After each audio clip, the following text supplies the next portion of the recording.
किसी से ये कहना कि I am a fashion designer, तो पूछते थे ये क्या होता है। हाँ तो अच्छा आप कपड़े बनाते, अच्छा दर्जी है क्या। हाँ।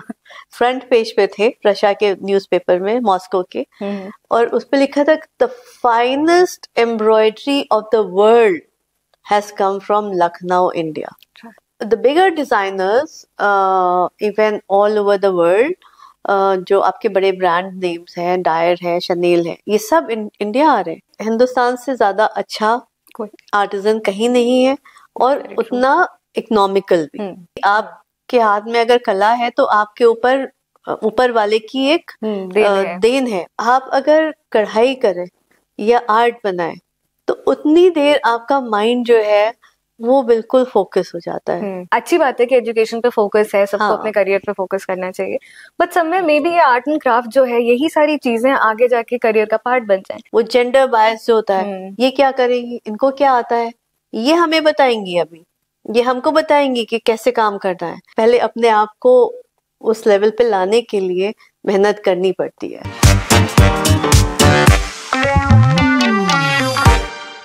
लखनऊ की जब बात होती है तो यहाँ के कल्चर, हेरिटेज और तहजीब की बात ना हो तो बात थोड़ी अधूरी सी रह जाती है। लखनऊ ना सिर्फ अपनी नवाबी शौक के लिए जाना जाता है, बल्कि यहाँ के हैंडवर्क और क्राफ्ट के लिए भी जाना जाता है, जैसे कि चिकनकारी, जरदोजी। और इसीलिए दुनिया भर में लखनऊ के पहनावे के चाहने वाले आपको जरूर मिल जाएंगे। बस आज हमारे साथ बतकही के लिए एक ऐसी शख्सियत मौजूद है जिन्होंने इस कल्चर को, इस ट्रेडिशन को ग्लोबल लेवल पे पहुंचाया है। सो बिना देरी किए let's welcome the very dynamic Asma Hussain और जानते हैं उनकी जर्नी के बारे में और कैसे वो ट्रेडिशन और मॉडर्न डिजाइन्स को ब्यूटीफुली ब्लेंड करती है। Welcome to our show Asma. Thank you for inviting me here. I am honoured and we are honoured as well. Okay, so ma'am सबसे पहले तो थोड़ा हम आपकी जर्नी के बारे में बात करेंगे कि कैसे आपने इस इंडस्ट्री में कदम रखा and what inspired you to join this industry. I was a creative person. बचपन से ही मुझे पेंटिंग्स का, आर्ट का, कल्चर का बहुत ज़्यादा शौक था। But as you are a kid आपको समझ नहीं होता है उतना कि आप इसको प्रोफेशनल उस पे ले जा रहे हैं।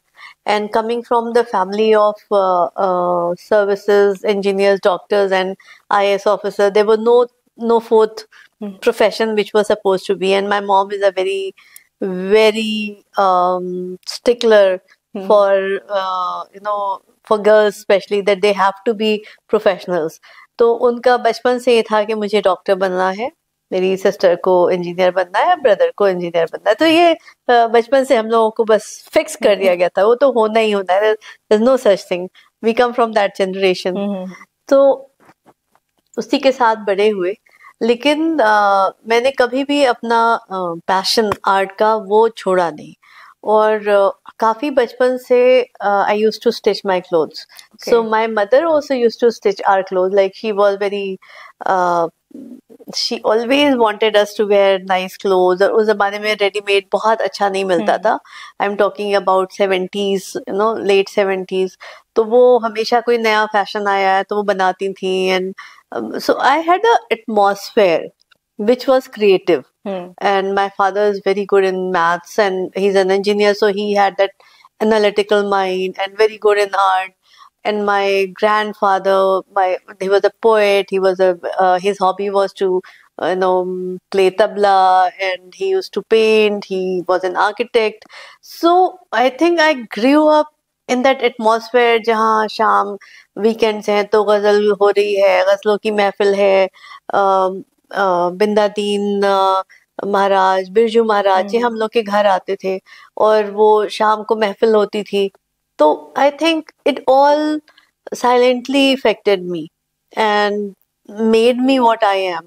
तो वो कल्चर जिसने देखा है, जिसने अपने घर में, अपने उसमें वो एक झलक, जो चिराग बुझ गया था नवाबी दौर का, लेकिन हम लोगों की फैमिली में वो कहीं टिमटिमा रहा था। तो आई थिंक उसको देख के मुझे हमेशा ये एहसास होता था कि गॉड, अगर ये अभी की बात है तो तब क्या होगा, तो क्या रहा होगा। अगर आज हमें इतना इफेक्ट करता है, आज हम इसको देख के इतना उससे हम मुतासिर हो जाते हैं, अफेक्टेड हो जाते हैं, तो उस वक्त का क्या दौर रहा होगा और हम लोग ने क्या खो दिया अपना और क्यों खो दिया। ठीक है, अंग्रेज आए, उन्होंने हम लोग को तबाह किया, आपकी आर्ट हैंडीक्राफ्ट इंडस्ट्री को तबाह किया, वीवर्स को किया, लेकिन अब क्या, अब तो हम हो गए 40-50 साल आजाद हुए। So why are we not working on that? जिस चीज के लिए हम मशहूर थे सारी दुनिया में, तो उसको कोई क्यों नहीं उसको उठा रहा?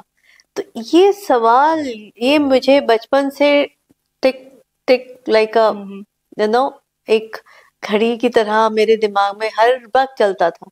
But because I was a kid till the time I became a teenager, I kept on pursuing it despite my studies, despite my being we were good students, हम लोग हमेशा टॉप 3 में होते थे। My mother made sure, उसके अलावा उनका कोई उनकी जिंदगी का मकसद ही नहीं था। तो she was always on, made us on our toes कि करना है। And also she's very inspiring, क्योंकि वो हमेशा एक चीज कहती थी कि दुनिया में नाम और इज्जत और जो भी करो उसमें बेस्ट आना है। तो अगर डॉक्टर है तो उसमें बेस्ट डॉक्टर बनना है, वो नहीं बस डॉक्टर बन गए। क्योंकि मैं नाना was a civil surgeon in Britishers time, तो उनको टाइटल्स मिले थे, Kaiser Hind and all. So she was like doctor तो बहुत होते थे, but see how he was. So वो भी जज्बा था अंदर से दुनिया के लिए कुछ करने का। तो I think everything, and then I made sure कि I have to go into a creative field. और क्योंकि आर्ट और फैशन मेरा पैशन था, तो ultimately I came here. I made sure, despite my mom's disheartened thing, when she was very, very heartbroken when I left the medical profession and came here. But I think in the long run, फिर उनको ये समझ में आ गया कि I won't budge from my and और फिर जब थोड़ा अच्छा होने लगा तो उनको रियलाइज हुआ कि हाँ, मैंने वो क्रिएटिव चीज को काफी खत्म किया इसकी, मगर कर नहीं पाए। आई थिंक समवेयर वो ये होता है ना कि एक तो हर ट्रेडिशनल फैमिली की तरह, जैसे आपने बोला कि घर में डॉक्टर इंजीनियर बनाना है, बट उसके बाद में भी कन्विंस करके निकलना, तो वो समवेयर आई थिंक एक जो होता है नहीं कि स्टेबिलिटी जो होती है प्रोफेशन की, एक वो डर होता है जहाँ पे लोग पेरेंट्स कई बार आपको डिटर करते हैं कि अच्छा ये चीज ना परस्यू करो। Exactly, because there's actually no guarantee किसी भी creative field में कि यहाँ पे you will be successful. Yeah, there was no guarantee, and I was from the first generation of designers. मतलब हिंदुस्तान में डिजाइनिंग का कोई नाम ही नहीं था। I'm talking about 87-86. तो I finished my 12th in 85 and I just did my graduation and I went into this. और उस वक्त किसी से ये कहना कि I am a fashion designer, तो पूछते थे ये क्या होता है? तो अच्छा आप कपड़े बनाते, अच्छा दर्जी है क्या? सो नहीं, दर्जी नहीं है, डिजाइनर है। तो क्या, अच्छा आप टीवी में काम करते हैं, आप मैं फिल्म्स में काम करते हैं? There was no other thing understanding for them and making this awareness to people. और वही एक वजह थी कि हमने इंस्टीट्यूट खोला। फिर 95 में I started the institute, because when I came to Lucknow and I realise कि अरे यहाँ तो बिल्कुल अवेयरनेस ही नहीं है किसी चीज की। और जो हमारे आर्टिजन्स थे, जो हमारी हैंडीक्राफ्ट है, वो लोग भी बिल्कुल किनारे हो गए हैं, वो भी अपनी आर्ट को भूल गए हैं, उनको भी दोबारा से रिवाइव करना है। So then my friend, I was like calling them, उनको ट्रेन करो, फिर अपना क्या काम कराना है। और जब तक वो ट्रेन होते थे तो 3-4 महीने में उनको सऊदी अरब या कोई वहां का वीजा मिल जाता था, क्योंकि वो ट्रेन हो जाते थे तो उनका काम अच्छा हो जाता था, and they used to leave. So then my friend suggested कि तुम तो फ्री में सबको पढ़ा रहे हो, तो why don't you start the institute? And that was like, so I made it a professional institute. I got it registered with government of UP. Then I called the governor of that time, who inaugurated the institute. और फिर वो journey वो वाली शुरू हो गई educational, जो कि मैंने कभी सोचा नहीं था कि as a designer I will do that, but it became essential part of this. और फिर अवेयरनेस करना, कैंप्स लगाना, सेमिनार्स, वर्कशॉप्स, इवन हम लोगों ने यूनिवर्सिटी के बाहर गेट के बाहर टेबल लगा के, बैनर लगा के, खड़े होके पैम्फलेट्स बांटे के फैशन डिजाइनिंग होती क्या है, that this is an engineering, it's industry, कैसे लोग इसमें काम करते हैं नीचे से लेके ऊपर तक। और आप जो देखते हैं क्रिएशन को, ये तो आप एंड प्रोडक्ट देख रहे हैं, हाँ। पर इसकी जो मेहनत है, इसका जो कॉन्सेप्ट है, फिर कितने लोग इसमें काम कर रहे हैं, कितने लोगों की रोजी चल रही है, तो वो सब करते करते हम लोगों को 30 साल लग गए कि अब लोग इस बात को समझ पाते हैं। And very surprisingly I tell you कि जब हमने आके यहाँ काम शुरू किया, 92 में मैं वापस आई थी यहाँ, 92-93 में, और उस वक्त जब हम कोई गवर्नमेंट डिपार्टमेंट में जाते थे तो यहाँ कोई हैंडीक्राफ्ट का डिपार्टमेंट ही नहीं था। इतने बड़े स्टेट में गवर्नमेंट ऑफ यूपी का टेक्सटाइल का कोई अलग से महकमा नहीं था, और हैंडलूम का था, लेकिन इंडस्ट्री का था, और इंडस्ट्री का पार्ट टेक्सटाइल होता था, और हैंडीक्राफ्ट का तो कोई डिपार्टमेंट ही नहीं था। तो आप सोचिए कि अभी 10 साल पहले हैंडीक्राफ्ट का डिपार्टमेंट बना है। एक्चुअली उस टाइम पे कितना डिफिकल्ट रहा होगा मैनेज करना, नेविगेट करना, मैनेज नहीं, to tell the government that how important this is. आपके 2/3 लोग, आपकी population, 2/3 of the whole population of UP is involved in this work. In India actually. No, fashion industry is the biggest industry in India, और हम सबसे ज्यादा foreign exchange earn करते हैं। ना IT कंपनी है, ना स्टील है, कोई नहीं, इट्स गारमेंट इंडस्ट्री। तो आपकी जो सबसे बड़ी इंडस्ट्री है, आपको जो सबसे ज्यादा फॉरेन एक्सचेंज ला के दे रही है, उसके लिए आपके पास कोई गवर्नमेंट की पॉलिसीज ही नहीं है, गवर्नमेंट का डिपार्टमेंट ही नहीं है, you are not thinking about these people. So वो उस चीज को समझाते समझाते, करते करते इतना टाइम लगा। यू नो, UPID आप जानते होंगे कि यूपी इंस्टीट्यूट ऑफ डिजाइन बना है, अभी 6 साल हुए हैं उसको। 2003 में उसका कॉन्सेप्ट मैंने बनाया था और गवर्नमेंट को दिया था। आज भी मेरा नाम उस पर लिखा हुआ है। अभी रिसेंटली मुझसे किसी ने कहा कि अरे हमको वो पेपर मिले हैं, उसके बोर्ड ऑफ काउंसिल में तो आपका नाम है। तो मुझे हंसी आई। मैंने कहा हाँ, वो 2003 का होगा या 5 का होगा जब वो सैंक्शन हुआ था। तो 2005 में उस वक्त आई थिंक मुलायम सिंह साहब या मायावती चीफ मिनिस्टर थे, और उन्हीं ने उस प्रपोजल को सैंक्शन कर दिया था, और गवर्नमेंट से मतलब उसका पैसा भी सैंक्शन हो गया था कि ये इंस्टीट्यूट बनना है, एक UP institute of design. And imagine के 2003 से लेके उसको बनने में लगा है कि अभी बीजेपी की सरकार आने के बाद वो बना है। इतना टाइम लग गया, इतना टाइम लग गया, और पेपर पे हो गया था, पेपर पे सब कुछ था। तो ठीक है, मुझे लगता है कि कुछ जो हो रही है चीजें, उसमें कहीं ना कहीं हम लोग का हाथ था, कहीं हमारा कोई इनिशिएटिव था, और वो आज हम उसका चेंज देख पा रहे हैं। बिल्कुल। तो it's a good thing to you know, शायद कहीं ना कहीं जर्नी में कुछ थोड़ा बहुत काम कर पाए हैं। इनफैक्ट वो जो शुरुआत, जिसमें कहते हैं शुरुआत से शुरू करना, एज इन की ना सिर्फ आपने इंस्टीट्यूट खड़ा किया, ना सिर्फ आपने फैशन इंडस्ट्री को एक लेवल पे पहुंचाया, बल्कि लोगों में अवेयरनेस फैलाना है कि ये भी एक इंडस्ट्री एग्जिस्ट करती है, which is a very prominent industry. Yes, वो बहुत डिफिकल्ट रहा होगा। Yes, it was okay. So थोड़ा बहुत हम आपसे अब लखनऊ की चिकनकारी पे बात करेंगे कि यहाँ पे जो चिकनकारी है और जरदोजी है, और बहुत डिफरेंट तरीके के हैंडवर्क्स हैं जो बहुत फेमस हैं। और ग्लोबल लेवल पे फैशन इंडस्ट्री में काफी चेंजेस आ रहे हैं। सो ये जो आर्टवर्क्स है, ये जो कलाकारी है, ये विद टाइम कैसे इवॉल्व करी है, और आपने कैसे इसको बदलते हुए देखा है? चिकन जो है वो यहाँ का तकरीबन 1700 18वीं सदी के एंड में कहीं शुरुआत हुई इसकी, लखनऊ में, और नवाबुन ने इसको पैट्रनाइज किया। बहुत से लोग कहते हैं ये पर्शिया से आई थी, वहां से आई थी, यहाँ से आई थी। आई डोंट नो कहाँ से आई थी, क्योंकि मुझे पर्शिया में तो ऐसी एम्ब्रॉयडरी का कोई मिसाल ही नहीं मिलती है। तो मुझे लगता है कि ये टर्की से आई थी, और क्योंकि नूरजहां भी टर्की और पर्शियन मिक्स पेरेंटेज की थी, तो कहीं ना कहीं उनको किसी ने दिखाया होगा या बताया होगा, and she brought it. She started it, मगर वो फिर वहाँ खत्म हो गई दिल्ली में, उसको किसी ने पैट्रोनाइज नहीं किया।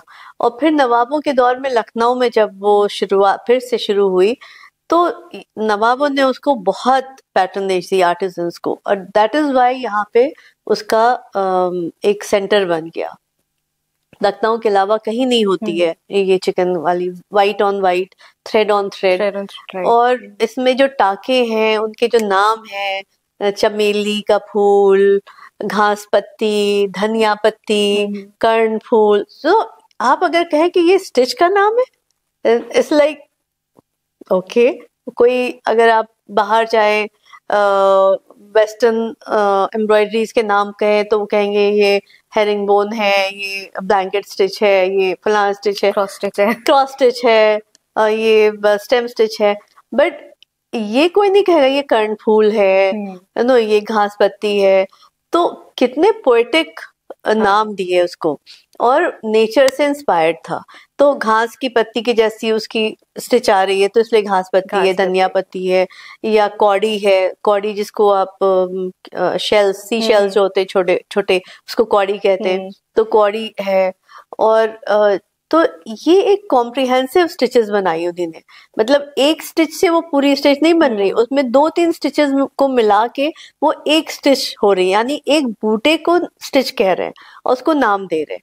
तो वो अपने आप में बड़ी फैसिनेटिंग स्टोरी है, हर वेरी इंट्रिकेट। तो आइडिया ये था कि जो मलमल हमारा फैब्रिक होता है वो हिंदुस्तान में ज्यादातर लोग पहनते थे, गर्मियां ज्यादा होती हैं, तो वो इतना ट्रांसपेरेंट होता है कि उसको आप थोड़ा ओपेक कर दें ताकि वो पहनने लायक हो, उसकी लेयरिंग हो जाए और वो खूबसूरत भी लगे। तो उसके हिसाब से जब वो डेवलप होता गया, तो आप अगर देखें तो आपको समझ में नहीं आएगा कि ये सचमुच किसी ने हाथ से काढ़ा है या ये वीव हुआ है, क्योंकि एकदम it is very very magical, और जिसको कहते हैं कि अनबिलीवेबल कि ऐसा भी कुछ हो सकता है। और क्योंकि हम लोग उसको बचपन से देखते आ रहे हैं लखनऊ में, तो उसकी अहमियत नहीं किसी को। जब आप बाहर ले जाइए और बाहर का कोई आदमी पूछता है कि ये हाथ से बना है, तो they can not like the gas कि व्हाट इज दिस। और मुझे याद है हम लोग चाइना रशिया गए थे, एग्जीबिशन की थी, और वहाँ के जो रॉयल फैमिली को जो रिप्रेजेंट करते हैं उनकी मीडिया आई थी। वो अलग मीडिया होता है और वो सिर्फ रॉयल फैमिलीज के लिए मैगजीन्स निकालता है।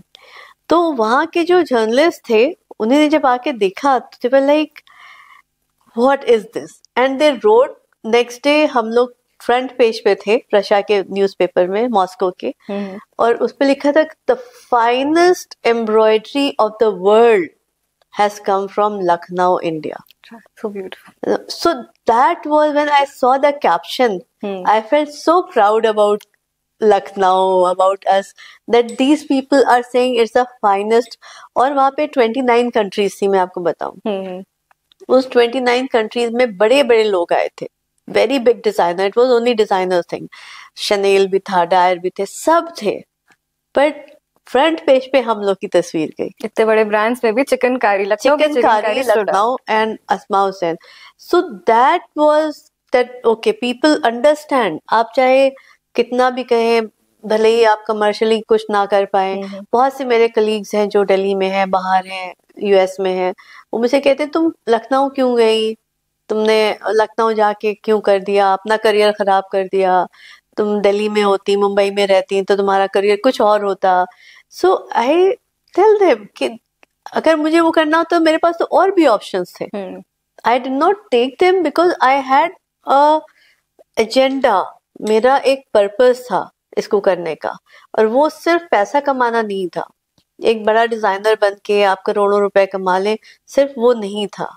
मेरा जो मकसद था वो लखनऊ में ही रह के हो सकता था कि मुझे उन आर्टिजन्स को बाहर निकालना है, उस क्राफ्ट को बाहर निकालना है, उसकी बात करना। आज आप बनारस की बात कर रहे हैं, आज सारे लोग बनारस की बात कर रहे हैं। 94 में मैंने अपना पहला शो किया था लखनऊ में, और वो यूपी का पहला शो था।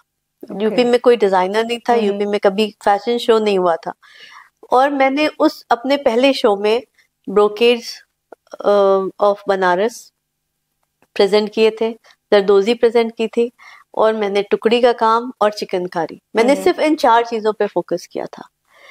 तो तब से मैं बोलती आ रही हूँ कि भाई अपना बनारस देखो, अपने जो यहाँ के बाराबंकी का जैदपुर है, वहाँ का कॉटन, वहाँ की वीव, तो मैंने हमेशा जो अपने कपड़े बनाए जो आप आज भी देख सकते हैं, वो सब हमारे हाथ के बने हुए यूपी के कपड़े हैं। फैब्रिक भी हमारा स्क्रैच से पूरा काम यहाँ पे होता है। और अब लोग कह रहे हैं हाँ बनारस है, मोदी जी ने भी बहुत पॉपुलराइज कर दिया, लेकिन आज से 30 साल पहले वो कौन कर रहा था? Nobody was even thinking about it. तो अगर हम लोग ने इतना ना किया होता तो आज वो फोकस में लोगों के दोबारा नहीं आता। तो that is the satisfaction कि चलो आज हमारे अलावा कम से कम 30-40 और डिजाइनर्स हैं जो अब आ रहे हैं, हर आदमी अब बनारस की बात कर रहा है। So that's a good thing. बड़े बड़े डिजाइनर्स और भी आ रहे हैं कि हमें चिकनकारी चाहिए, हमको जरदोजी चाहिए, हमारा वर्कशॉप कर दीजिए, हमारा सेटअप करा दीजिए। सो that is what the satisfaction and the success I think will be of my journey, rather than just making minting money or creating wealth in your bank balance, and that is not what I have been looking for. I think that's what makes Asma Hussain stand out, because ये सिर्फ एक commercial venture नहीं है, something जहाँ पे आपने कोशिश की है कि लखनऊ के आर्टिसंस और आसपास के जो आपने बनारस बोला, बाराबंकी बोला, तो इन सारे आर्टिसंस को एक मौका देना कि वो वापस अपने आर्ट वर्क्स को ग्लोबल लेवल पे दिखा सके। बिकॉज इसी का एड ऑन अगर पॉइंट बोले तो आजकल जो एक ट्रेंड चला है ना कंफर्ट क्लोथिंग का, nothing wrong with it, but यहाँ पे कई बार हम अपने पुराने कपड़ों को भूल जाते हैं। ऐसे पहले नवाबी दौर में लोग काफी हैवी पहनावा पहने करते थे, बट अब everyone wants to wear T shirts and jeans. Yes. Again, like I said, nothing wrong with it. Yeah, nothing wrong with it. So, as it was, and recently we are doing that. We are making bomber jackets, we are making the straight pants, but the fabric is khadi, and then we are doing a little bit of handwork. Because we know, आप जमाने को तो नहीं बदल सकते, और उसका जो comfort है, we know, अब lifestyle change हो गया, लोग ज्यादातर बिस्तर पे होते हैं, आईटी वाले हैं वो तो कंप्यूटर पे काम है, 2 दिन हफ्ते में शायद ऑफिस जाते हैं, बाकी 5 दिन घर से काम करते हैं। तो जब घर से करते हैं तो they don't need to dress up. और कोविड के बाद से, लॉकडाउन के बाद और भी हम लोग का लाइफस्टाइल चेंज हो गया है। बट कहीं ना कहीं एक तरफ वो हो रहा है, दूसरी तरफ आप अपने ही घर से बैठ के दुनिया के दूसरे घर कोने के किसी के घर से कांटेक्ट भी कर रहे हैं। So somewhere it's a change, but it will bring back the need for the art, for the craft, for the clothes also. क्योंकि जब आप किसी ने मुझसे कहा कि अरे तो घर में मीटिंग होती है तो कुछ करना नहीं है, तैयार ही नहीं होना है, हम लोग बैठ जाते हैं कैमरा के सामने और हो जाता है। तो मैंने कहा तब तो आपको और तैयार होना चाहिए, क्योंकि पहले तो आप ऑफिस जाते थे, तो जो भी है आपके 10 लोगों ने देखा, आपने मीटिंग की, आप चले आए। Now you are on camera, that will go to million of people and they will see you कि आप तैयार नहीं है, आप ऐसे ही बैठ गए, आप एक टी शर्ट पहने, and that person was shocked. She said ये तो मैंने सोचा ही नहीं था। हाँ, आपका ऑफिस यूज कर सकता है उसको, आपका ऑफिस कभी भी आपके उस मटेरियल को यूज कर सकता है और आने वाली जनरेशंस को दिखा सकता है, training purpose. So they will say कि अच्छा ये जो आपकी डायरेक्टर होती थी वो ऐसे तैयार होती थी, and she was like I am going to wear proper clothes and dress up. You are right, I never thought about it like that कि पहले तो आपको सिर्फ थोड़े लोग देखते थे, अब तो मिलियंस के देख सकते हैं। कब आपकी कोई रील बना देगा, कब आपकी कोई फोटोग्राफ कर लेगा। So you have to be always on your guard, because now you are, अब जो प्राइवेसी है वो नहीं रह गई। ट्रू। एंड जो बदलता हुआ दौर, जैसे आपने कहा कि फैशन में क्या बदलाव आ रहा है, वो यही बदलाव आ रहे हैं, लेकिन इसी के साथ साथ जो लग्जरी प्रोडक्ट्स हैं उसकी डिमांड भी बढ़ रही है। इस वजह से, क्योंकि एकदम कैजुअल है या फिर कुछ बहुत यूनिक चाहिए। ओके, फिर बीच का नहीं चाहिए। नाउ पीपल आर सेइंग ठीक है मुझे 2 चीजें चाहिए, पर मुझे ऐसी लाके तो जो दुनिया की नायाब चीजें हों। So the bigger designers even all over the world जो आपके बड़े ब्रांड नेम्स हैं, डायर है, शनेल है, ये सब इंडिया आ रहे हैं. They are all getting their work done from here, क्योंकि उनको वो लग्जरी चाहिए, तो वो हाथ का काम चाहिए, हैंड वोवन फैब्रिक्स चाहिए, और उसके लिए हिंदुस्तान से ज्यादा अच्छा कोई आर्टिजन कहीं नहीं है, और उतना इकोनॉमिकल भी. बाहर आपकी जो वेजेस हैं वो बहुत हाई है, यहाँ पे अभी उतनी नहीं है, बट उसकी वजह से जो अब यहाँ के आर्टिजन्स को अच्छा पैसा मिल रहा है तो वो भी आना चाह रहे हैं. अब एक चीज बस यही है कि हम लोग उनके आने वाली जनरेशन के लिए आर्टिजन्स बने रहें, और उनके बच्चे या उनकी फैमिलीज भी उस काम को करते रहें. उसके लिए जरूरी है कि उनको बहुत ही अच्छा मेहनताना मिले, हाँ, और इज्जत मिले. I was actually about to come to this कि जैसे आपने बोला कि बाहर से ब्रांड्स आ रहे हैं, यहाँ के आर्टिजन्स को अप्रोच कर रहे हैं कि यहाँ से काम कराएंगे because it's very beautiful and intricate.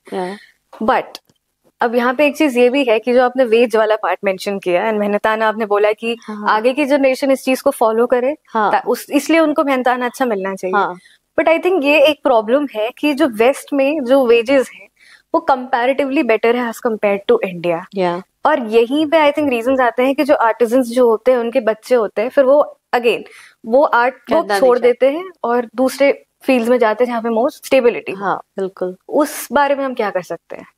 तो उसमें देखिए 2 चीजें हैं. अभी बहुत सारे, जैसे लखनऊ में ही है, जो जरदोजी बनाते थे कारीगर, उनके बच्चे रिक्शा चला रहे हैं. E rickshaw has become our very right, एक तरह से.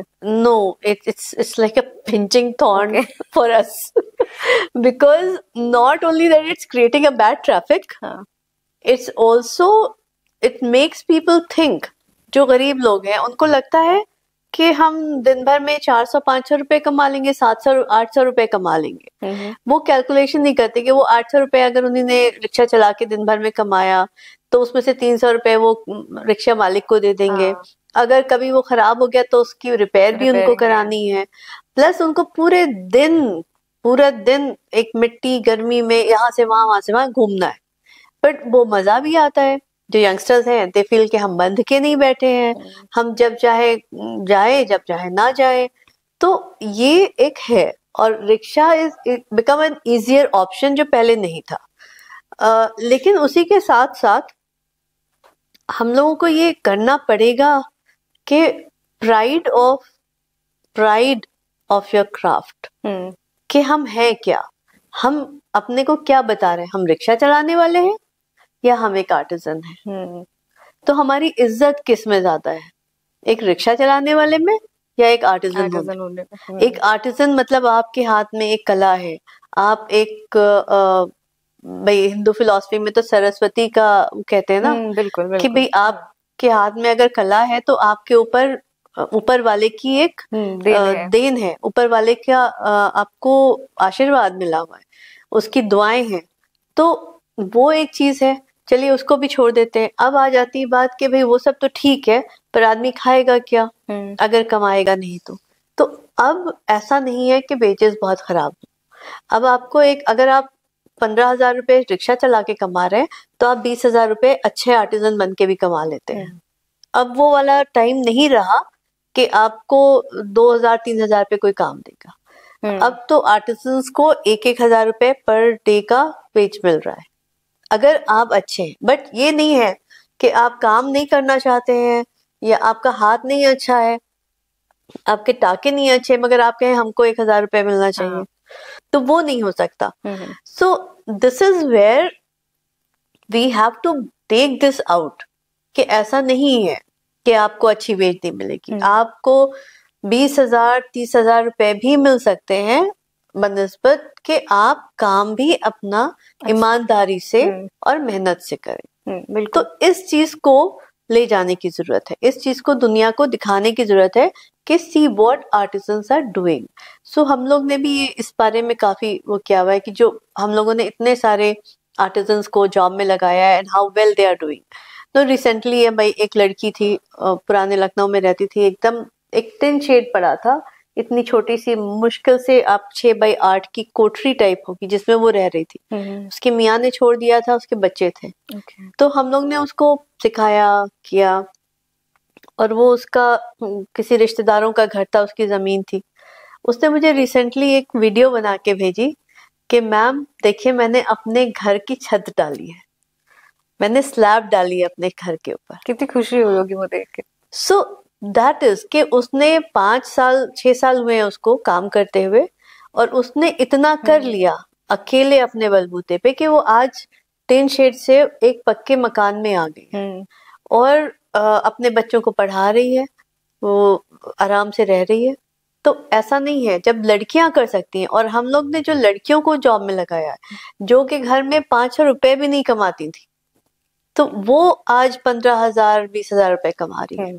सो ये चीज को पब्लिक में ले जाने की जरूरत है। We need to show this to those artisans. देखिए इनकी प्रॉब्लम क्या है, ये अखबार नहीं पढ़ते, ये लोग न्यूज नहीं सुनते, they are not into any kind of के दुनिया में क्या हो रहा है। तो उनके लिए कोई डिफरेंट अप्रोच लेना पड़ेगी, may be doing events for them, या उनकी जगह जाके कैंप्स लगाना, वहां पे दिखाना, उन लोगों को बुला के उनसे मिलवाना कि जो अच्छा कर रहे हैं। और स्कूल्स में, कॉलेजेस में, जो छोटे स्कूल जहाँ पे गरीब लोगों के बच्चे पढ़ते हैं, कि आप ये काम जो है वो खराब नहीं है, ये ऐसा नहीं है। दूसरी चीज जो बहुत इम्पोर्टेंट है, जो हम लोग गवर्नमेंट में भी बोल चुके हैं, कि जो भी जितने भी गवर्नमेंट के स्कूल्स हैं और भी स्कूल्स हैं, उसमें क्लास 5 के बाद आपको एक कंपलसरी एक क्राफ्ट, हैंडीक्राफ्ट देना चाहिए, ताकि जो बच्चे, खास तौर से जो गरीबों के बच्चे हैं, वो अगर बीच में ड्रॉप आउट करते हैं, 10th कर लिया छोड़ दी पढ़ाई, या 8th करके छोड़ दी पढ़ाई, या आपने 12th कर लिया, तो कम से कम तब तक उनके हाथ में एक हुनर आ जाएगा जिससे वो निकल के कमा सकते हैं, और वो हुनर कम से कम बाकी रहेगा। अगर आप 100 बच्चों को सिखाएंगे तो उनमें से 5 भी अगर काम करेंगे तो कम से कम काम करेंगे कहीं तो रहेगा। तो this is a very practical and easy way of keeping this go on. तो ये एक प्रपोजल हम लोग बहुत दे रहे हैं हर जगह, गवर्नमेंट में भी लोगों से बात कर रहे हैं, कह रहे हैं। अभी तक वो अप्लाई नहीं किया है गवर्नमेंट ने, क्योंकि गवर्नमेंट कहती है हम ITI कर रहे हैं। ITI कोई नहीं जाएगा, कोई जो क्लास 5 में पढ़ रहा है बच्चा, वो ITI तो नहीं जाएगा, और वो अलग से नहीं जाएगा। अगर आप स्कूल में 1 घंटे का एक कर देंगे तो वो उसके लिए आसान है, कि कंपलसरी है। आप ये 4 क्राफ्ट है, कोई भी चुन लो, आप कारपेंटर बन जाओ, या आप कार्विंग का काम करो, या कढ़ाई का कर लो, या मेटल का कर लो, एनीथिंग यू शुड हैव। जो हमारे मेन हैंडीक्राफ्ट है, ग्लास है, ग्लास वर्क है, फिरोजाबाद का, मुरादाबाद का पीतल का काम है, सहारनपुर का लकड़ी का काम है, यूपी का हमारा जरदोजी, लखनऊ का जरदोजी है, चिकनकारी है, वीविंग है, तो है, बहुत सारी चीजें, बहुत सारी। आप उनमें से अगर 10 भी निकाल के हर स्कूल में, या 5 भी कर देते हैं कि ये 5 है, इनमें से एक तो आपको लेना ही है, इट्स कंपल्सरी फॉर यू, तो वो एक बच्चा जो है वो आर्टिजन बन के निकलेगा। और ये सिर्फ गरीबों के लिए नहीं होना चाहिए, ये जो आपके अच्छे एलीट स्कूल्स हैं उनमें भी करना चाहिए, क्योंकि जो एलीट के बच्चे हैं उनको भी तो ये एहसास हो। एक तो क्राफ्ट से आपका क्या होता है, when you are doing the craft, आजकल हम लोग कहते हैं इतनी डिप्रेशन हो रहा है बच्चों को, watching the social media and all this things are coming, और उनके माइंड को काम करने के लिए कुछ नहीं है। How you concentrate your mind, आप मेडिटेशन ये वो सब बच्चे नहीं करते, आप कितना भी बोले इट्स नॉट प्रैक्टिकल। बट आप अगर कढ़ाई करें या आर्ट बनाए तो उतनी देर आपका माइंड जो है वो बिल्कुल फोकस हो जाता है। And now the medical science is taking this up पूरे वर्ल्ड में। न्यूयॉर्क में दे आर गिविंग, जो उनके मिडिल एज्ड पेशेंट्स हैं वो उनको आर्ट बनाने को दे देते हैं या कढ़ाई करने को कहते हैं, क्योंकि वो जितनी देर जब वो कढ़ाई कर रहे हैं या वो आर्ट बना रहे हैं, उनकी जो हार्ट की जो बीट्स हैं वो नॉर्मलाइज हो जाती है, आपका BP नॉर्मलाइज हो जाता है, and the mind starts relaxing and starts working better. तो डिमेंशिया के पेशेंट्स को उनकी याददाश्त अच्छी हो जाती, बेटर होने लगती है। तो ये तो आपके लिए फिर दोनों तरफ से फायदे वाली चीज है, कि आप अगर बच्चों को उसमें लगाए हैं तो जो उनका डिप्रेशन है, जो उनका एक नेगेटिव थॉट प्रोसेस है, उसको आप रिसाइकिल कर रहे हैं, थोड़ी देर के लिए ब्रेक मिल रहा है break, and you are diverting their mind to something where they have to concentrate. क्योंकि आप अगर कढ़ाई कर रहे हैं तो आप उधर नहीं देख सकते, वहां देखते रहे और यहाँ कढ़ाई करते रहे, कढ़ाई भी तो आपको करना भी है, भी चुभेगी। हाँ, तो आपको करना भी है, and then you start feeling good about कि आप कुछ बना रहे and something is coming up, this look so beautiful. पहले जैसे होता था ना हर स्कूल में नीडल वर्क है एंड दिस एंड दैट, वो अब आजकल तो स्कूल्स ने बंद कर दिया है। So this is something which should come back. Actually, I agree with you because in general भी हर एक चीज को एक साइड में रखते हैं, बट हमारे जो आर्ट एंड क्राफ्ट है कहीं ना कहीं एजुकेशन में वो खोते जा रहे हैं। कि अच्छी बात है कि एजुकेशन पे फोकस है, सबको अपने करियर पे फोकस करना चाहिए, बट समवेयर मे बी ये आर्ट एंड क्राफ्ट जो है यही सारी चीजें आगे जाके करियर का पार्ट बन जाए। मे बी कुछ लोगों को लाइक यू सेड की फैशन डिजाइनिंग, आपको भी हमेशा से शुरुआत से आर्ट में इंटरेस्ट था, फैशन में इंटरेस्ट था, बट वो होता नहीं कि ट्रेडिशनल एक फील्ड चूज करने को बोला गया, बट क्योंकि आपके पास वो एक्सपोजर था, so somehow it helped you, but बहुत सारी फैमिलीज में नहीं होता है। I fought for it. I had to go through a very hard time. It was not easy for me. Starting something, your own business. So people think कि अरे आपके पूरी फैमिली जो है वो सर्विस क्लास की है, nobody has ever done a business. तो आप जब उसमें जाते हैं तो आपको कोई बैकअप नहीं मिलता किसी का भी, कोई तरह का। you are on your own and everybody is waiting for your failure. Exactly. Everybody is waiting to say कहा था ना, बताया था ना, सुना नहीं। So these things are always there for you कि अभी ये होने वाला है, ये होने वाला है। And I think tough.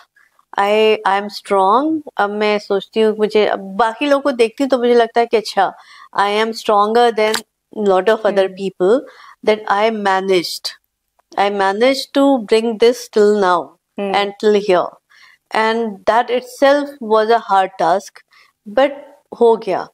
तो उसमें अगर आप सपोर्ट सिस्टम बना दें तो इजी हो जाएगा यंगस्टर्स के लिए, जो आने वाले बच्चे हैं। अब तो बहुत कुछ हो गया है, अब तो गवर्नमेंट स्टार्टअप्स को प्रमोट कर रही है और लड़कियों को प्रमोट कर रही है कि आप जॉब में आप अपना बिजनेस कर रहे हैं, अगर लड़कियां तो उनको इंसेंटिव्स मिल रहे हैं। हम लोग के टाइम तो कुछ नहीं था, हमें तो ये भी बोलना होता था जाके, अगर वो देखते थे ऐसे लड़की है, हाँ इसको तो छोड़ ही दो, इसकी तो बात ही नहीं सुननी है। So we had to go through that also. वो जेंडर बायस जो होता है, ये क्या करेंगी, इनको क्या आता है, ये हमें बताएंगी, अभी ये हमको बताएंगी कि कैसे काम करना है। सो आई हैव लिटरली एक्चुअली मैंने काम कर करके आर्टिजन्स को बताया है कि आपको ऐसे करना है, आप ये नहीं, आपका हाथ ऐसे चलना चाहिए। And they used to, but धीरे धीरे धीरे उनके अंदर एक रिस्पेक्ट आ गई कि अच्छा नहीं, इनको काम आता है, ये जानती है। तो तब जाके कई सालों में उसको बनाना पड़ा। तो ये करना पड़ता है, पहले अपने आप को उस लेवल पे लाने के लिए मेहनत करनी पड़ती है, बहुत मेहनत की बहुत जरूरत है, बहुत। और मेहनत जो कि आजकल की जनरेशन तो बिल्कुल ही नहीं करना चाहती है। आई थिंक सबको शॉर्टकट चाहिए, शॉर्टकट चाहिए। एवरीबडी थिंक्स कि एक कैमरा और एक इंस्टा का पेज और आप कर लेंगे कुछ, उसके पीछे वाला जो है सारा वो कहाँ है, जस्ट ढूंढ दो कि वो बाकी कहाँ से आएगा।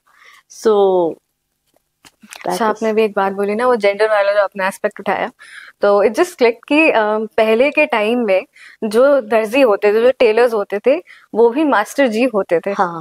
उधर भी मेल डोमिनेंस था। उस फील्ड, मतलब जिसको आज के टाइम में कहें या कुछ साल अगर हम पहले जाएं, तो कहा जाता था कि लड़कियां बाहर नहीं काम करेंगी, घर पे काम करेंगी, कढ़ाई करेंगी, सिलाई बुनाई करेंगी। वो घर पे काम कराने के लिए वो फीमेल्स का काम था।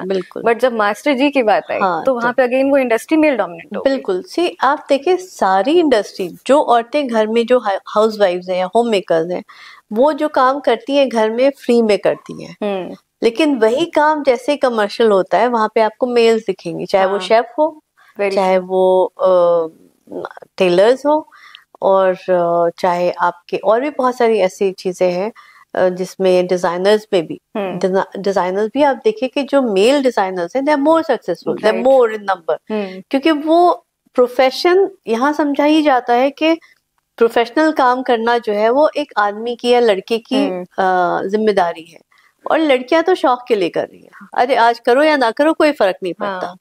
तो उस चीज को हमारी जनरेशन ने चेंज किया है। एक तो ये मेंटालिटी चेंज होने की बहुत जरूरत है कि करो ना करो, तुम्हारे पास बैकिंग के लिए तो कोई रहेगा। हाँ, क्यों रहेगा? या एग्जैक्टली, और वो नहीं होता है आज के जमाने में, तो बिल्कुल ही नहीं है। अगर आप ये कहें कि आपकी शादी हो गई और आपका हस्बैंड आपके सारे वो कर लेगा, तो नहीं। If you want to be a second class citizen, if you want to be a slave like with somebody, तो मैं कहती हूँ लड़कियों से कि अगर किसी का गुलाम बन के रहना है और सेकंड क्लास सिटीजन बन के रहना है तो काम मत करो, जाओ एक घर से दूसरे घर में जाके नौकर बन जाओ। आपको ट्रीट तो वैसे ही करते हैं लोग। आप अपने ससुराल जाइए, अच्छे से अच्छे लोग हो, कभी ना कभी तो ये ताना दे ही देते हैं कि तुम्हें तो दो पैसे भी नहीं कमा सकती, तुम क्या करोगी। Why are you asking. आप हर वक्त अपनी छोटी सी चीज के लिए भी किसी के आगे हाथ फैलाते हैं कि मुझे ये चाहिए। 10 बार आप सोचते हैं कि मैं हस्बैंड से कैसे कहूँ कि मुझे एक लिपस्टिक खरीदनी है, कहीं क्या जरूरत है। या आपको अगर लगता है कि मेरी माँ बीमार है, मैं उसके लिए फल भेज दूं, तो आपको अपने हस्बैंड से कहना पड़ेगा इसके लिए। हाँ, कई फैमिलीज में होता है ऐसा। तो क्योंकि आपके हाथ में पैसा नहीं है। तो ये कौन सी जिंदगी है? This is not the kind of life you want, and this is what I tell all the girls. See, you get married, you have families, but that is part of your life. That's not your whole life. Yeah, true, very you true. should always keep it कि हाँ ठीक है, पहले हमें independent होना है economically, और फिर हम शादी भी कर लेंगे, कोई अच्छा मिलेगा, कोई आपके मेंटल लेवल का होगा। बट डोंट टेक इट कि बस वही आपकी जिंदगी हो गई, सुबह शाम वो आप बस वो नहीं, वो जो पहले कहते पूजा कर रहे हैं, आरती उतार रहे हैं। अरे that person is also a human being. अगर आप कुछ कर रहे हैं तो वो आपके लिए क्या कर रहा है? You have to balance. और इसीलिए रिलेशनशिप्स चलती नहीं है, क्योंकि आप बैलेंस नहीं कर रहे। आपको भी ख्याल रखना है अपनी फैमिली का, लेकिन उसको भी रखना है। ऐसा नहीं हो सकता कि एक ही तरफा सब कुछ चलता है। सो एंड नाउ डेफिनेटली बहुत लोग चेंज भी हो रहे हैं, लेकिन अभी भी हिंदुस्तान में बहुत टाइम लगेगा, क्योंकि लड़कियां तो चेंज हो गई हैं लेकिन लड़के चेंज नहीं हुए, और ना ही लड़कों की फैमिलीज चेंज हुई है। आज तो दहेज मांगा जाता है। हाँ, और आज भी वो सोचते हैं कि शादी होके आ गए हैं तो सब कुछ लड़की का काम है। दे आर नॉट थिंकिंग के, और लड़की तो चाहिए प्रोफेशनल है, डॉक्टर हो या इंजीनियर हो, काम करती हुई आए, लेकिन जैसे ही घर में आए तो नौकरानी बन जाए, घर के बाहर निकले तो प्रोफेशनल हो जाए, पार्टी में जाए तो हीरोइन बन जाए। सो आपको तो सब कुछ चाहिए। So what about you? Are you a Shahrukh Khan? Are you a chef at home? Are you a tailor? Are you a master? Are you all those things कि आप एक्सपेक्ट करें कि आपकी बीवी भी वैसी हो? तो ये balancing it's so out of बिल्कुल उसका कोई तालमेल नहीं। तो इस वजह से सोसाइटी में प्रॉब्लम्स तो आएंगी ही, आ ही रही हैं। We are seeing the change and the problems. Divorce rate बढ़ रहा है, लड़कियों के खिलाफ वायलेंस बढ़ रहा है, जो पहले होता था उससे कहीं ज्यादा हो गया। सैड कि आप एक्सपेक्ट करते हो कि वेट टाइम में चीजें कम होंगी, बट यहाँ पे इनके नंबर्स बढ़ते जा रहे हैं। क्योंकि वॉइस रेस होगी ना। पहले की लड़की चुपचाप कॉम्प्रोमाइज करती थी, आज की कॉम्प्रोमाइज नहीं कर रही, चुप नहीं रह रही। तो जब आप चुप नहीं रहेंगे तो फिर आपके खिलाफ चीजें होंगी, सो नेचुरली वो होगा। बट वी आर होपिंग कि कोई टाइम आए कि ये सेटल डाउन हो और जल्द से जल्द it's a long fight, but hopefully somewhere it will end. या फिर एटलीस्ट कम तो हो जाएगी। अगर पूरी तरह से खत्म करना तो शायद मुश्किल ही है। हाँ, नहीं, सोसाइटीज बहुत सी चेंज हुई हैं और उनमें कुछ कुछ हो गए, जैसे यूएस वगैरह है, तो लोगों को लगता है कि वहाँ पे जेंडर बायस नहीं, वहाँ बहुत जेंडर बायस है, बहुत ज्यादा। लेकिन उसी के साथ साथ दूसरी चीज है कि वहाँ पे कम से कम घर में कोई एक्सपेक्ट नहीं करता कि लड़की, वहां पे एक इक्वल रिस्पॉन्सिबिलिटी है कि लड़के की भी है लड़की की भी है। बच्चा है तो दोनों को पालना है, घर का खाना है तो दोनों को बनाना है, काम जा रहे हैं तो दोनों जा रहे हैं। तो कम से कम एक आम जिंदगी में आपको वो चीज दिखाई नहीं देती। जो डिवीजन ऑफ लेबर वहाँ पे इक्वल है।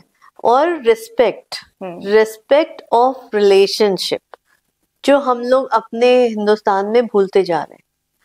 हमारे क्या से जो सबसे ज्यादा तहजीब का मुल्क कहलाता था और कल्चर का, वो उस कल्चर को छोड़ता जा रहा है। वेस्टर्न लोग जो है वो उसको अपनाते जा रहे हैं।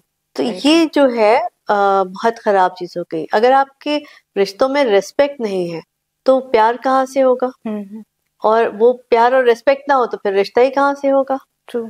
So this is where I think we have to take a step back, think about it, and raise our kid, boys and girls both, with that kind of mentality. If we want our society to be, a stable society, a very calm and happy society, without violence and all जो अभी हम लोग कर रहे हैं। True, very true, agreed. तो अगर एक बार हम वापस आर्टिजन्स पे आते हैं, तो मतलब this can go on and on because इसमें बहुत कुछ है बात करने को, बट सिंस हम थोड़ा इस वक्त chikankari, craft and Asma Hussain and fashion house की बात करना है, तो एक बार थोड़ा हम आर्टिजन्स पे आएंगे वापस। Of course. तो जैसे आपने बताया कि आर्टिजन्स को आप लोग एक अपॉर्चुनिटी देते हैं, अपने साथ आपने जोड़ा है, बहुत सारे आर्टिजन आपके साथ जुड़े हैं, तो कितना मुश्किल या आसान रहा होगा इन आर्टिजन्स को इकट्ठा करना? बहुत मुश्किल। जब हम लोग शुरू में जाते थे तो हम लोग बस्तियों में जाते हैं, उनसे बात करते हैं, तो पहले तो हो जाता था कि ठीक है सुन लिया, अब आप जाइए, किसी को नहीं करना है, हमारे घर की लड़की नहीं करेगी, हमारे घर की लड़की बाहर नहीं निकलेगी। तो हम लोग ये काफी साल हम लोग देखते रहे कि लड़कियां बाहर नहीं निकलेंगी, तो कभी 50 मिल जाती थी, कभी 25 मिल जाती थी जो हमारे इंस्टीट्यूट तक आ जाती थी। Then I realized कि we have to change this mode, and then I said कि ठीक है, आपकी लड़की बाहर नहीं जाएगी, हम आपके पास आएंगे। Okay. तब तो आपको कोई प्रॉब्लम नहीं है। So then they were like हाँ नहीं, हमें कोई प्रॉब्लम नहीं है। तो हम लोगों ने ये मॉडल अपनाया कि हम लोगों ने क्लस्टर फॉर्म किए, जहाँ पे हमें लगा कि 500 फैमिलीज हैं जहाँ से हमको 50-100 लड़कियां मिल जाएंगी। तो हमने उन्हीं क्लस्टर के बीच में एक कमरा लेके या एक घर लेके और वहां पे एक सेंटर बनाया। और फिर वहीं पे उनको ट्रेन करना शुरू किया।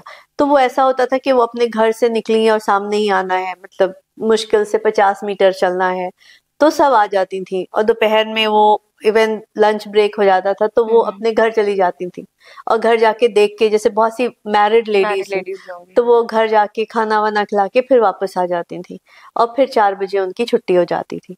तो व्हेन वी स्टार्टेड दिस, तो पहले शुरू में कम लोग आए, लेकिन धीरे धीरे फिर लोग जुड़ते गए। और फिर एक बार जब नाम हो गया कि नहीं, यहाँ पे करने से देखो हमने ये किया, हम घर बैठे ही काम कर रहे हैं, उसके बाद भी हम लोग ने उनको घर पे काफी काम दिया कि आप घर पे ही बैठ के काम करें। तो उससे उनको लगा कि भी हम तो कुछ नहीं करते थे, हम 500 रुपए कमा रहे हैं, हम 1000 रुपए कमा रहे हैं। और फिर जब कुछ लड़कियों को जॉब मिली और वो वापस गई, तो उनका कि देखो तुम तो घर में सिर्फ 1000 रुपए कमा पाती हो, अब मैं जॉब में जा रही हूँ तो मुझे 5000 रुपए मिल रहे हैं, मैं 6000 मिल रहे हैं। तो that slowly changed the perception. और मैं आपको बताऊं, एक ऐसे भी हुआ हम लोग के साथ कि एक गांव में हम लोग गए थे, और जब हम लोग ने वहां सेंटर खोला तो हम लोग बात करके आए, और जब हम लोग नेक्स्ट टाइम गए तो वहां पे लाठी लेके आदमी खड़े थे, लिटरली उन्हीं ने हम लोग का रास्ता रोक दिया कि आप आगे नहीं जा सकते हमारे गांव में। एंड वी वर के क्यों नहीं, आप हमारा वो खराब कर रहे हो, आपके आने से हमारे घर यहाँ के लोग खराब हो जाएंगे। एंड देन वी रियलाइज्ड कि ये कौन लोग हैं। तो हम लोग को बाद में पता चला कि ये तो गांव के लोग ही नहीं है। तो ये कौन थे? पता चला कि ये वो लोग हैं जो यहाँ के कुछ महाजन हैं, लाला, जो वहां पे काम भेजते थे। और लड़कियों को सिर्फ 10 रुपए और 5 रुपए देते थे। उन्हीं ने कहा कि अगर ये पहुंच जाएंगे तो ये लड़कियों की तो अकल आ जाएगी। ये तो फिर डिमांड करने लगेंगी कि हमें 100 रुपए दो इस काम का, 50 रुपए दो, क्योंकि हम उनको कह रहे हैं कि आप 100 रुपए से कम में काम मत करो, 50 रुपए से कम में काम मत करो। तो दे बिकेम आवर एनिमीज।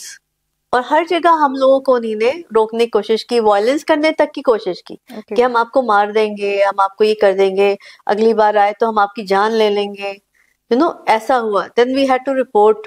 फिर हमने एक दो जगह अपने फ्रेंड्स थे जो पुलिस में, ऐसे उनसे बात की कि भाई कैसे करें, क्या करें।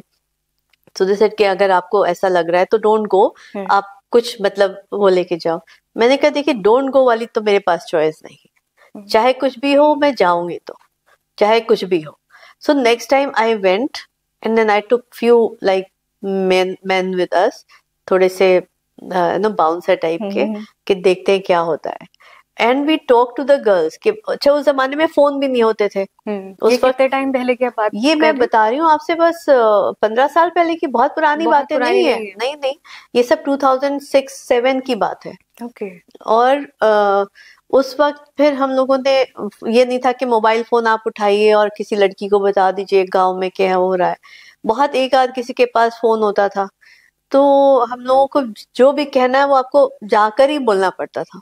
तो हम लोगों ने फिर किसी को भेजा रात में कि भाई जाके बता के आओ लड़कियों को कि हम लोग आएंगे और क्या प्रॉब्लम है, क्या उन्हें प्रॉब्लम है। देन दे सेड कि नहीं हमें कोई प्रॉब्लम नहीं और हम आपके लिए खड़े होंगे, आप डरिए नहीं। So next time when we went, all those females of the village were there, okay, कि हम आपको इनको नहीं आने देंगे। And they fought with them, they said कि हमको काम करना है, हम नहीं करेंगे आपका काम, चाहे आए या ना आए, हम अब 5 रुपए में आपका काम नहीं करेंगे। तो फिर धीरे धीरे उससे हम लोग को भी हिम्मत मिलती थी कि नहीं ये जब साथ में आ रहे, एंड देन हम लोग डटे रहे वहां पे। और हम लोग इन्फॉर्म कर देते थे पुलिस में कि भाई फला पुलिस चौकी में आप बता दीजिएगा कि हम लोग जा रहे हैं, अगर कुछ ऐसा हुआ तो हम आपको फोन करेंगे। एंड दैट वाज लाइक कि डर था मुझे, अपने से ज्यादा इस बात का डर होता था कि हमारे साथ जो हमारी एम्प्लॉय लड़कियां जा रही हैं उनके साथ ना कुछ हो जाए, कोई ऐसी चीज ना हो जाए कि हम लोगों को बाद में उसका पछतावा हो। लेकिन ऊपर वाले का शुक्र है कि कभी इतना लेवल पे नहीं पहुंची बात। लेकिन हम लोग ने वो सब कुछ देखा कि वो डकैत जैसे आदमी आकर उनको खड़ा किया लाठी लेके बड़ी बड़ी मूछों के साथ, and they are like you know telling कि हम आपको ये कर देंगे, हम आपको वो कर देंगे। But we manage. और फिर धीरे धीरे रेपुटेशन बन गई। फिर लोग पूछते थे कि कहाँ से आए हैं, जैसे मेरे एम्प्लॉइज जाते थे, मैं तो कहते थे हम अस्मा हुसैन से आए हैं। तो अच्छा वहां से आए, तो उनको नाम पड़ गया था कि अच्छा हाँ वो तो लड़कियों को काम सिखाती है, हाँ वहीं से। तो वो फिर धीरे धीरे लोग जुड़ने लगे। शुरू में बहुत मुश्किल हुई थी, और फिर बहुत सी लड़कियों के घर वाले भी रोकते थे। मगर एक बार जब उनको समझ आ गया कि ये सच में हमें हेल्प कर रहे हैं और हमें काम सिखा रहे हैं और हमारी लड़कियां उससे कोई बर्बाद नहीं हो रही, तो फिर वो हो गए। ऐसे ही इंस्टीट्यूट में हम लोग जो फैशन डिजाइनिंग के क्लासेस होते हैं उसमें भी बहुत ज्यादा लखनऊ के लोग, लाइक लड़कियां पुराने लखनऊ की नहीं आती थी, बट स्लोली उनके जो बहुत पर्दे वाले लोग हैं वो भी ऐसे कुछ आए, और उनके फादर ने कहा कि हम यहाँ भेज देंगे अपनी लड़की को पढ़ने के लिए, क्योंकि हमें पता है कि यहाँ बड़े स्ट्रिक्ट लोग हैं, वो हमारी लड़की को कहीं इधर उधर नहीं जाने देंगे। एक ट्रस्ट फैक्टर। तो वो उसको टाइम लगा करने में, मगर वो है, और वो आज भी है। आज भी मैंने देखा है कि बहुत सी लड़कियां आती हैं कि हमारे फादर नहीं करने देना चाहते, तो लोग कहते हैं अपने फादर को लेके आओ, and then they can see for himself कि क्या है, and once he feel fine about it then you can. तो बदलाव वैसे ही आता है। तो टाइम, मेहनत तो बहुत लगी, और बहुत फ्रस्ट्रेशन भी होता था। बहुत बार ये भी होता था कि कैसे होगा, तो नहीं हो पा रहा।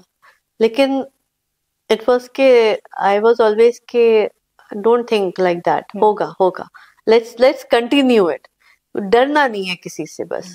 तो दैट वाज देयर। ओके, सो अगर हम बदलाव की बात कर रहे हैं तो थोड़ा हम मॉडर्न टाइम्स में एक बदलाव की बात करते हैं कि जो डिजिटाइजेशन हुआ है और जो सारा फैशन है, अब उसके सारी जो अवेलेबिलिटी है वो ऑनलाइन भी आ गई। कई ब्रांड्स ऑनलाइन शिफ्ट हो गए हैं, और क्योंकि इजीली एक्सेसिबल है, अब कपड़े मंगाना एकदम 2-3 बटन क्लिक किए, 2-3 ऑप्शंस पे गए, then you are good to go. So इसका लोकल बिजनेसेस पे क्या इम्पैक्ट पड़ा होगा?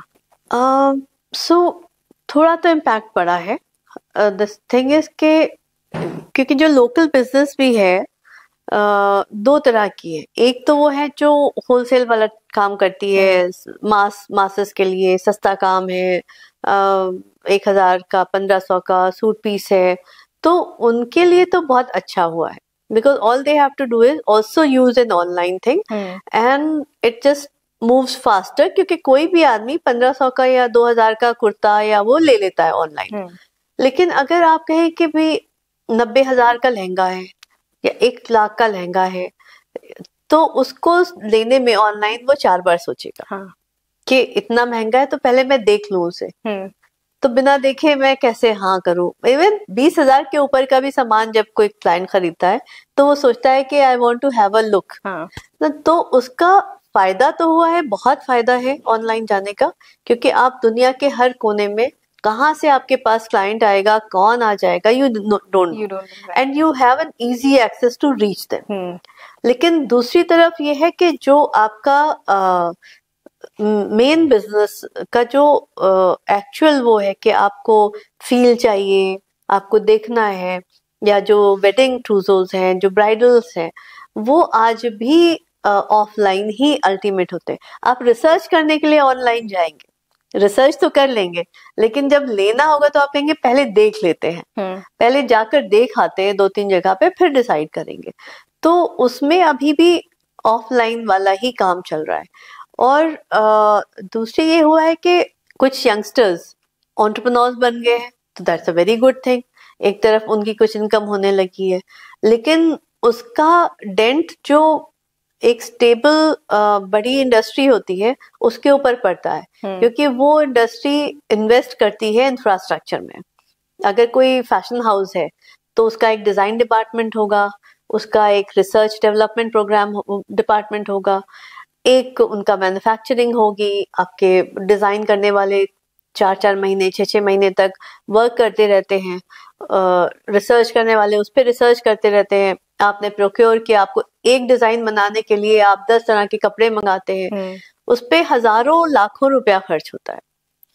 उसके बाद आप जाके उसमें से 4 या 5 डिजाइन बनाते हैं जो मार्केट में जाती है।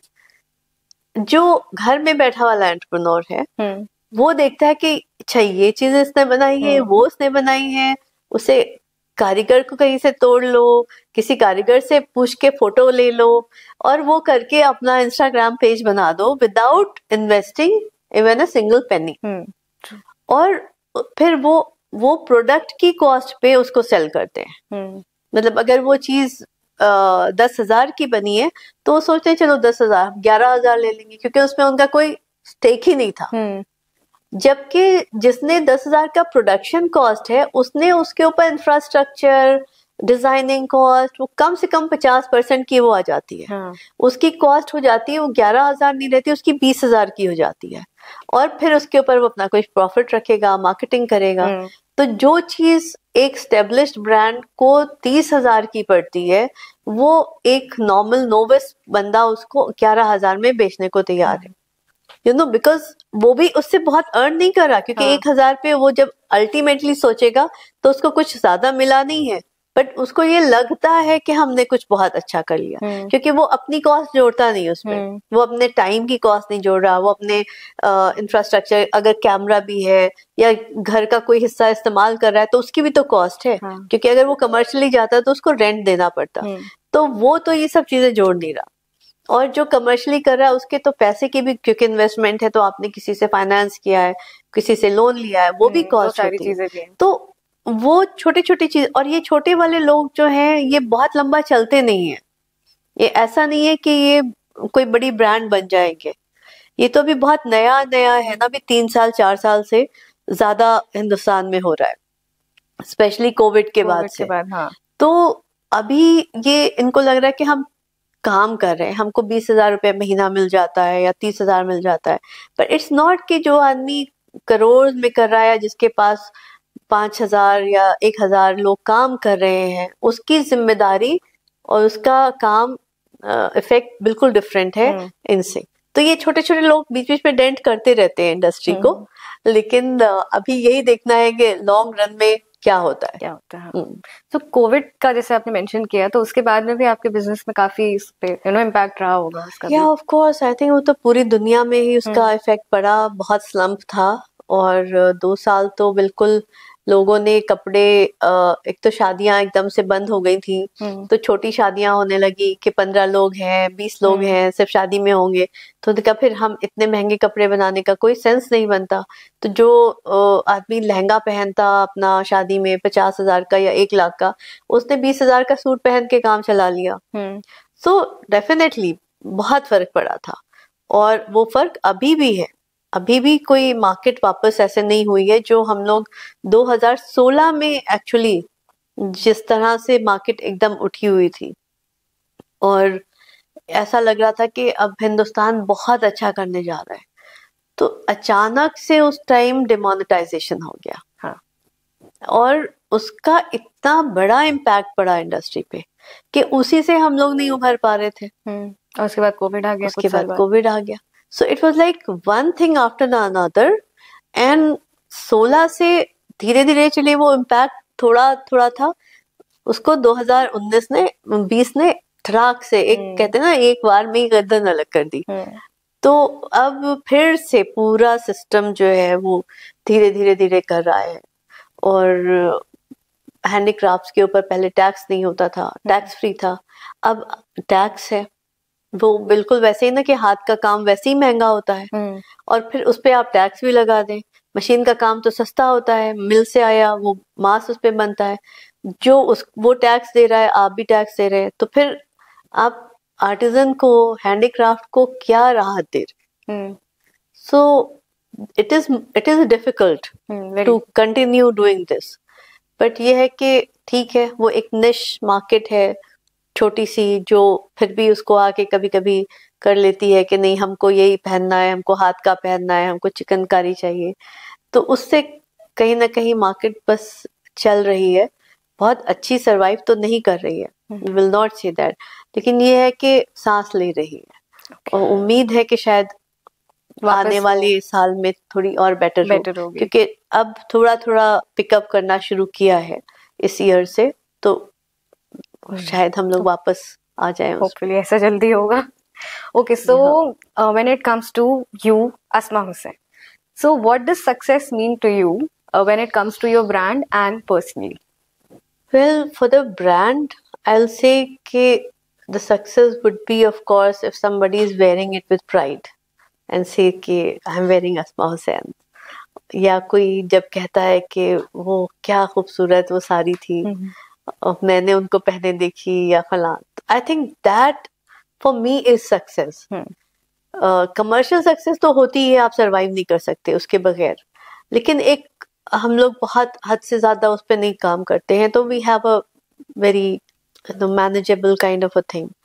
लेकिन success for me also is जब हम आज देखते हैं कि हमारा स्टूडेंट जो यहाँ से निकल के गया पढ़ के, और आज उसकी डिजाइन न्यूयॉर्क में सेल हो रही है, न्यूयॉर्क के बड़े एग्जीबिशन में उसका डिजाइन लगा हुआ है, and he sending me the pictures कि मैम मैंने ये किया, so I feel that is also my success.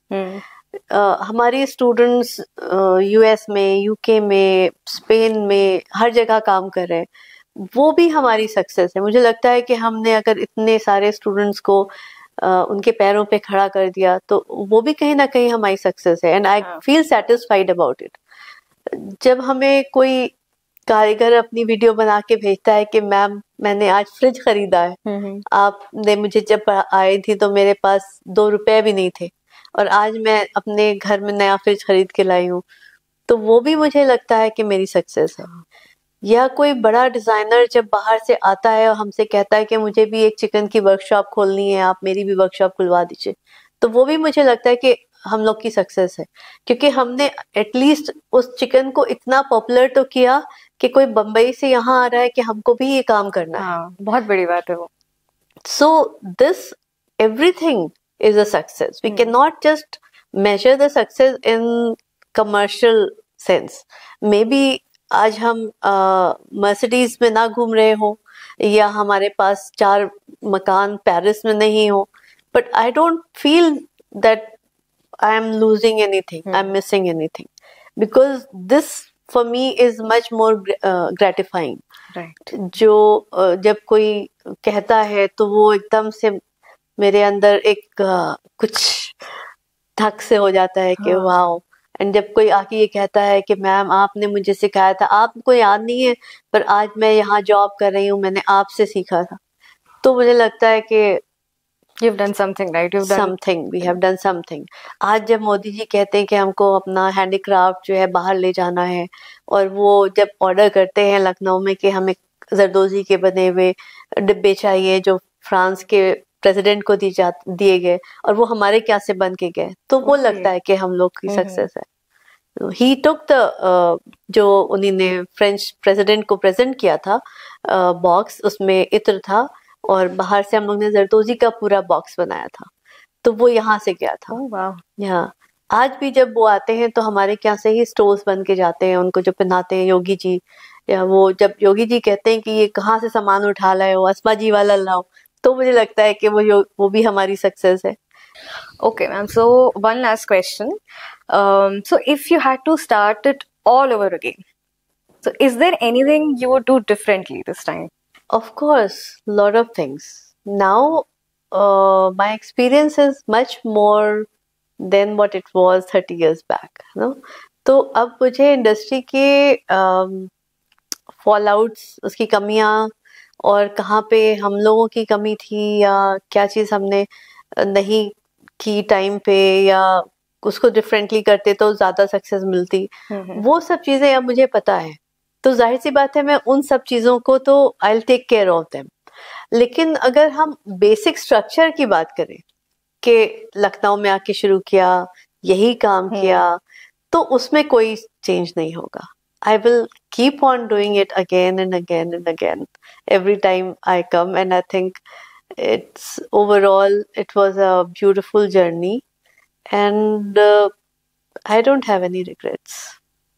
I think that is a huge thing कि जहाँ से भी जैसे भी शुरू किया उस चीज का रिग्रेट ना होना, it's actually a big thing because you learn from everything you've done, every mistake that you've committed. Definitely. It's actually wonderful. Okay, so it was wonderful talking to you, ma'am. Thank you. Yes, it was wonderful for me also to talk and share my experiences with you. I hope your audience also will enjoy that, and if they can learn something from it, it will be really definitely great. I'm sure they will. Definitely. Thank you. So ये थी हमारी बात कही अस्मा हुसैन के साथ में, और देख जाना हमने कि कैसे उन्होंने ना सिर्फ अपना एक ब्रांड एस्टेब्लिश किया है बल्कि अपस्किलिंग में भी एक बहुत मेजर रोल प्ले किया है। लखनऊ के और आसपास के शहरों के आर्टिसंस को एक प्लेटफॉर्म दिया है, एक मौका दिया है कि वो वापस अपनी इस आर्ट को रिवाइव कर सके। तो बने रहिए आप हमारे साथ, और हम ऐसे और भी एपिसोड्स आपके लिए लाते रहेंगे। तब तक के लिए हमारे चैनल को लाइक, शेयर और सब्सक्राइब करना ना भूलें।